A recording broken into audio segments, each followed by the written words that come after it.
আজ তোমাদেরকে আমি শেয়ার করছি আমি উপোস করলে কি খাই।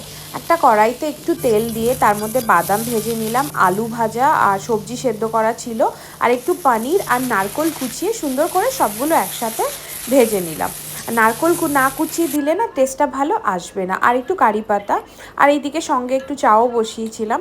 আর এইগুলো যেই ভাজা হয়ে গেল আমি সারা রাত ধরে সাবুদানা সোক করে রেখেছিলাম। তারপরে সাবুদানাগুলো এর মধ্যে দিয়ে দিলাম।